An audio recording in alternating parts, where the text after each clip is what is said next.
শুক্রবার রাতে রাজধানীতে পৃথক দুটি সড়ক দুর্ঘটনায় ৪ জন নিহত হয়েছেন। সায়েন্স ল্যাব মোড়ে ট্রাকের ধাক্কায় গণপূর্ত অধিদপ্তরের অফিস সহায়ক সুমন ও তার মেয়ে নিহত হন।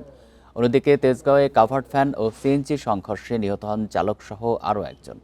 দুটি ঘটনায় শুক্রবার রাতে ঈদ কেনাকাটা শেষে ফেরার পথে ঘটে। গণপূর্ত অধিদপ্তরের অফিস সহায়ক রাজু আহমেদ সুমন একমাত্র মেয়ে তৃষাকে নিয়ে বের হয়েছিলেন ঈদ কেনাকাটায়। কেনাকাটা শেষ হলেও বাড়ি ফেরা হয়নি বাবা মেয়ের। শুক্রবার রাত ৯টার দিকে মোটরসাইকেলে বাসায় ফিরছিলেন বাবা মেয়ে। রাজধানীর সায়েন্স ল্যাব মোড়ে একটি বালুর ট্রাক সজোরে ধাক্কা দিলে ছিটকে পড়েন দুজন। ঘটনাস্থলে মৃত্যু হয় সাজু আহমেদের। আশেপাশের লোকজন তৃষাকে উদ্ধার করে ঢাকা মেডিকেল কলেজ হাসপাতালে নিলে চিকিৎসক তাকেও মৃত ঘোষণা করেন। দুঃখটা শুধু এখানেই ভাই, ঢাকা মেডিক একটা ঢাকার স্পট, নিউ মার্কেট প্রচণ্ড জ্যাম, এর মধ্যে এই ঘটনাটা ঘটে ফেললো। অবশ্যই গাড়ির একটা বেপরোয়া গতি ছিল, এই জন্য আজকে আমাদের কলিগটা আজকে এই অল্প বয়সে সে জীবনটা হারায় গেল।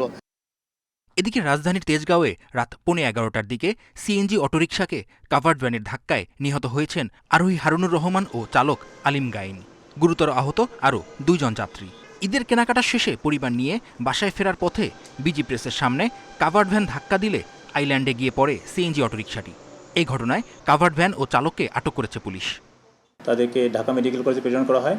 তো দুর্ভাগ্যবশত ঢাকা মেডিকেলে দুজনেই চিকিৎসা অবস্থায় মৃত্যুবরণ করেন। আর ঘাতক যে কাভার্ড ভ্যান আর ড্রাইভার আমাদের কাছে আটক আছে, আমাদের হেফাজতে আছে। আর ঘাতকের বিরুদ্ধে আমরা প্রচলিত আইনগত ব্যবস্থা গ্রহণ করব, এটা প্রক্রিয়াধীন।